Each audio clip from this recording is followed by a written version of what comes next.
जय माता दी भक्तों। देव गुरु बृहस्पति को बुद्धि और शिक्षा का कारक माना जाता है। गुरुवार को बृहस्पति देव की पूजा करने से धन, विद्या, मान सम्मान, प्रतिष्ठा और कई अन्य मनोवांछित फलों की प्राप्ति होती है। धार्मिक ग्रंथों के अनुसार गुरुवार को भगवान बृहस्पति की पूजा का विधान है।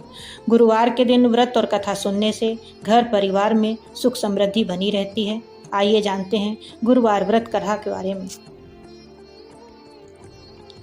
गुरुर्ब्रह्मा गुरुर्विष्णु गुरुर्देवो महेश्वराय, गुरु साक्षात परम ब्रह्म तस्मै श्री गुरुवे नमः। बोलो श्री विष्णु भगवान की जय। कथा के अनुसार प्राचीन काल की बात है। किसी राज्य में एक बड़ा प्रतापी और दानी राजा राज करता था। वह हर गुरुवार को व्रत रखकर दीन दुखियों की मदद करके पुण्य प्राप्त करता था, परंतु यह बात उसकी रानी को अच्छी नहीं लगती थी। वह ना तो व्रत करती थी और ना ही दान पुण्य में विश्वास रखती थी। इतना ही नहीं, वह राजा को भी ऐसा करने से मना किया करती थी।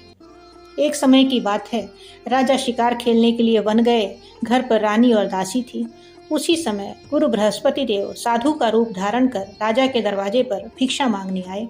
साधु ने जब रानी से भिक्षा मांगी तो वह कहने लगे कि हे साधु महाराज, मैं इस दान और पुण्य से तंग आ गई हूँ। आप कोई ऐसा उपाय बतलाइए जिससे कि सारा धन नष्ट हो जाए और मैं आराम से रह सकूं। इतना सुनकर बृहस्पति देव ने कहा कि हे देवी, तुम बड़ी विचित्र हो। संतान और धन से कोई दुखी होता है? अगर अधिक धन है तो इसे शुभ कार्यों में लगाओ। कुंवारी कन्याओं का विवाह करवाओ, विद्यालय और बाग बगीचे का निर्माण कराओ, जिससे तुम्हारे दोनों लोग सुधर जाएं। परंतु साधु की इन बातों से रानी को कोई खुशी नहीं हुई। उसने कहा कि मुझे ऐसे धन की आवश्यकता नहीं है जिसे मैं दान में दूं और जिसे संभालने में मेरा सारा समय नष्ट हो जाए। तब साधु ने कहा, अगर तुम्हारी ऐसी इच्छा है, मैं तुम्हें ऐसा उपाय बताता हूँ, तुम वैसा ही करना। गुरुवार के दिन तुम घर को गोबर से लीपना, अपने बालों को पीली मिट्टी से धो लेना, राजा से कहना कि हजामत करवा लें, भोजन में मांस मदिरा का प्रयोग करना, कपड़े धोबी के यहाँ धुलने के लिए दे देना। इस प्रकार 7 बृहस्पतिवार करने से तुम्हारा समस्त धन वैभव नष्ट हो जाएगा। इतना कहकर साधु के रूप में बृहस्पति देव अंतर ध्यान हो गए। साधु के अनुसार कई बातों को पूरा करते हुए रानी को केवल 3 बृहस्पतिवार ही बीते थे कि उसकी समस्त धन संपत्ति नष्ट हो गई। भोजन के लिए राजा का परिवार तरसने लगा। तब एक दिन राजा ने रानी से कहा कि हे रानी, तुम यहीं रहो, मैं दूसरे देश को जाता हूँ, क्योंकि यहाँ पर सभी लोग मुझे जानते हैं, इसलिए मैं कोई भी छोटा कार्य यहाँ पर नहीं कर सकता। ऐसा कहकर राजा दूसरे देश को चला गया। वहाँ पर वह जंगल से लकड़ी काट कर लाता और शहर में बेचता। इस तरह वह अपना जीवन व्यतीत करने लगा। इधर राजा के परदेश जाते ही रानी और दासी पर दुखों का पहाड़ टूट पड़ा।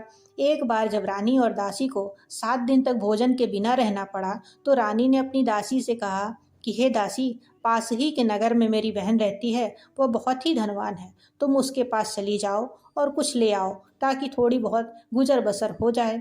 दासी रानी की बहन के पास गई।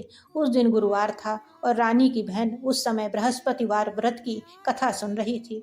दासी ने रानी की बहन को अपनी रानी का संदेश दिया, लेकिन रानी की बड़ी बहन ने कोई उत्तर नहीं दिया। जब दासी को रानी की बहन से कोई उत्तर नहीं मिला तो वो बहुत दुखी हुई और उसे क्रोध भी आया।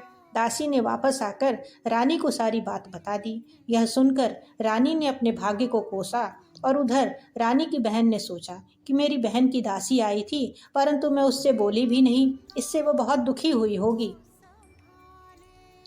कथा को सुनकर और पूजा को समाप्त कर वह अपनी बहन के घर आई और कहने लगी कि हे बहन, मैं बृहस्पतिवार का व्रत कर रही थी तो तुम्हारी दासी मेरे घर पर आई, परंतु जब तक कथा होती है तब तक ना तो उठते हैं और ना ही बोलते हैं, इसलिए मैं भी नहीं बोली। बताओ दासी क्यों आई थी? रानी बोली, बहन, तुमसे अब मैं क्या छिपाऊं, हमारे घर में खाने को अनाज नहीं है। ऐसा कहते कहते रानी की आंखें भर आईं। उसने दासी समेत पिछले 7 दिनों से भूखे रहने की पूरी बात अपनी बहन को बतलाई। रानी की बहन बोली, देखो बहन, भगवान बृहस्पति देव सबकी मनोकामनाओं को पूर्ण करते हैं। देखो, शायद तुम्हारे घर में कहीं पर अनाज रखा हो।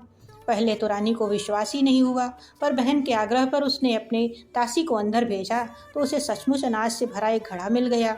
यह देखकर दासी को बड़ी हैरानी हुई। दासी रानी से कहने लगी कि हे रानी, जब हमको भोजन नहीं मिलता तो हम व्रत ही तो करते हैं, इसलिए क्यों ना इनसे व्रत और कथा की विधि पूछ ली जाए ताकि हम भी व्रत कर सकें। तब रानी ने अपनी बहन से बृहस्पतिवार व्रत के बारे में पूछा। उसकी बहन ने बताया, बृहस्पतिवार व्रत में चने की दाल और मुनक्का केले की जड़ में अर्पित करें तथा दीपक जलाएं, व्रत कथा सुनें और पीला भोजन ही करें। इससे बृहस्पति देव और भगवान विष्णु अति प्रसन्न होते हैं। व्रत और पूजा की विधि बताकर रानी की बहन अपने घर को लौट आई। 7 दिन के बाद जब गुरुवार आया तो रानी और दासी ने व्रत रखा।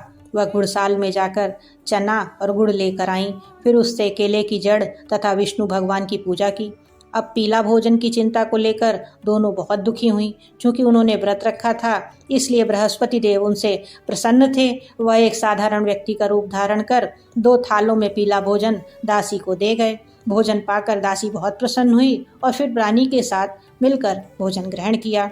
उसके बाद वह सभी गुरुवार को व्रत और पूजा करने लगी। बृहस्पति देव की कृपा से उनके पास फिर से धन संपत्ति आ गई, परंतु रानी फिर से पहले की तरह आलस्य करने लगी। तब दासी बोली, देखो रानी, तुम पहले भी इस प्रकार आलस्य करती थी, तुम्हें धन रखने में कष्ट होता था, इस कारण सभी धन नष्ट हो गया, और अब देव बृहस्पति की कृपा से धन मिला है तो फिर से तुम्हें आलस्य होने लगा है। रानी को समझाते हुए दासी कहती है कि बड़ी मुसीबतों के बाद हमने यह धन पाया है, इसलिए हमें दान पुण्य करना चाहिए, भूखों को भोजन कराना चाहिए और धन को शुभ कार्यों में खर्च करना चाहिए, जिससे तुम्हारे कुल का यश बढ़ेगा, स्वर्ग की प्राप्ति होगी और पितृ प्रसन्न होंगे। दासी की बात मानकर रानी अपना धन शुभ कार्यों में खर्च करने लगी। इससे पूरे नगर में उनका यश बढ़ने लगा। बृहस्पतिवार व्रत कथा के बाद श्रद्धा के साथ आरती की जानी चाहिए। इसके बाद प्रसाद बांटकर उसे ग्रहण करना चाहिए। बोलो गुरुदेव बृहस्पति भगवान की जय।